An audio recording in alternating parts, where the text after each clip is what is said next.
موجودہ دور میں ہمارے اندر جو بے عملی پائی جاتی ہے، اور یہ بے عملی جو ہے دن بدن بڑھتی چلی جا رہی ہے، دین سے بے رغبتی اور اپنی آخرت اور اپنی عاقبت اور اپنی قبر کے حوالے سے اس قدر غفلت امت مسلمہ میں پیدا ہو گئی کہ گویا لوگوں کو علم ہی نہیں کہ یہ زندگی ہمیں کیوں دی گئی ہے، اور جب ہم مر جائیں گے تو کیا یہ معاملہ ختم ہو جائے گا یا کہ اس زندگی کے بعد ایک اور زندگی شروع ہوگی۔ ان تمام معاملات سے غفلت جو ہے وہ انتہا کو پہنچتی چلی جا رہی ہے۔ اس لیے اب ضروری ہو گیا ہے کہ حضور کا ہر غلام، حضور کا ہر امتی، اور جو حضور سے خاص طور پر محبت کا دعوے دار ہے، اس پر ایک بہت بڑی ذمہ داری عائد ہوتی ہے۔ وہ ذمہ داری کیا ہے کہ کسی مرد حق سے وابستہ ہو کر اپنی زندگی کی اصلاح کریں،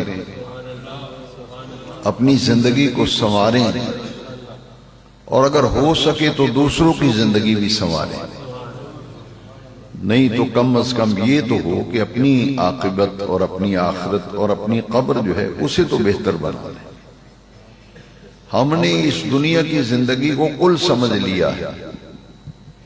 یہ ہماری بہت بڑی ایک غلط فہمی ہے، اور ہم یہ چاہتے ہیں کہ یہ دنیا کی زندگی ہماری عیش و عشرت میں بسر ہو جائے، اس زندگی کی فکر ہی نہیں، اس زندگی کی طرف توجہ ہی نہیں جو کہ آخرت کی زندگی ہے۔ میں ایک آپ کو بات بتاتا ہوں کہ ہم نے اپنے بزرگوں سے سنا ہے کہ پاکستان بننے سے پہلے، جب ہندوستان پاکستان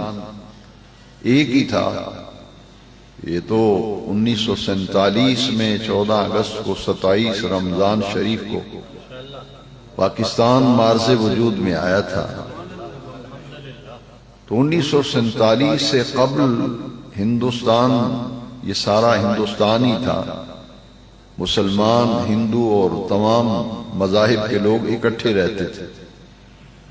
ہم نے اپنے بزرگوں سے مسلسل بچپن میں بھی سنا، جوانی میں بھی سنا، تو اب بزرگ جو ہیں وہ تو اکثر دنیا سے رخصت ہو گئے، جو اہل اللہ تھے، ان کے بعد پھر دوسرے بزرگ تشریف لے آئے، اسی طرح یہ نظام زندگی چلتا رہے گا۔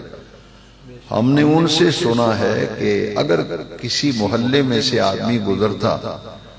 اور پتہ نہیں چلتا تھا کہ کون سا گھر مسلمانوں کا ہے، کون سا گھر ہندوؤں کا ہے، تو لوگوں نے ایک پہچان رکھی ہوئی تھی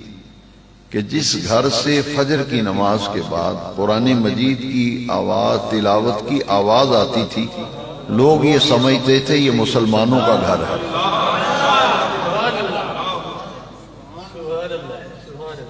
یہ نہیں پتہ چلتا تھا کہ یہ مسلمانوں کا گھر ہے، ہندوؤں کا ہے، سکھوں کا ہے، مجوسیوں کا ہے، کن کا گھر ہے۔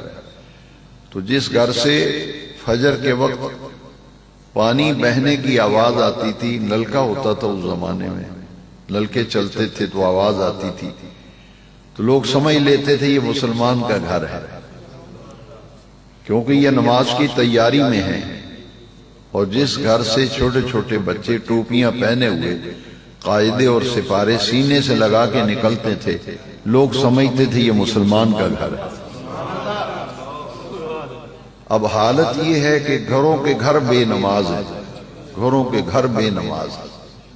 فجر کی نماز کے وقت سب سوئے ہوئے ہیں، کسی کو علم ہی نہیں کہ مسلمان کا کیا مقام ہے، کیا شان ہے، مسلمان کی کیا ذمہ داری ہے، دین ہم سے کیا تقاضا کرتا ہے۔ لہذا ہمارے اندر رسمیں جو ہیں وہ تو بہت آ گئیں، ہم نے بہت سی رسومات کو اپنا لیا ہے، لیکن دین کی حقیقت جو ہے اس سے ہم غافل ہوتے چلے جا رہے ہیں۔ اب میں نہیں سمجھتا، پہلے تو مسجدوں میں ہم بھی دیکھتے تھے، جو بزرگ بیٹھے ہیں سفید ریش وہ جانتے ہیں کہ ایک زمانہ تھا کہ فجر کی نماز کے بعد مسجدوں میں لوگ قرآن شریف کھول کے تلاوت کیا کرتے تھے، وہ بھی اب نظر نہیں آتا۔ مائیں بہنیں بیٹیاں گھروں میں اس وقت گھر کا کام کاج شروع نہیں کرتی تھی جب تک قرآن مجید کی تلاوت نہیں کر لیتی تھی۔ لہذا یہ ساری صورتحال جو ہے، اور خاص طور پر نماز کا جو معاملہ ہے، وہ انتہائی ناگفتہ بے ہے۔ مساجد کی جو حالت ہے وہ دیکھیں کیا ہے۔ لوگ بڑے خوش ہوتے ہیں کہ ہماری مسجد میں 2 صفیں ہوتی ہیں، کسی مسجد والا کہتا ہے 3 صفیں ہوتی ہیں۔ میں نے کہا ٹھیک ہے، آپ اس اعتبار سے کہتے ہیں تو میں مان لیتا ہوں، لیکن اس کو ذرا آبادی کا تناسب دیکھ لیں، محلے کی مسجد کو دیکھ لیں کہ محلے کی مسجد میں نمازی کتنے ہیں۔ مشکل سے محلوں میں 1 صف ہوتی ہے، 1.5 صف، 2 کر لیں۔ فجر کی نماز میں تو بہت ہی بری حالت ہے، تو پورا محلہ مسلمانوں کا ہے، پورا محلہ مسلمانوں کا ہے، تو آبادی کے تناسب سے نمازیوں کی تعداد دیکھ لیں۔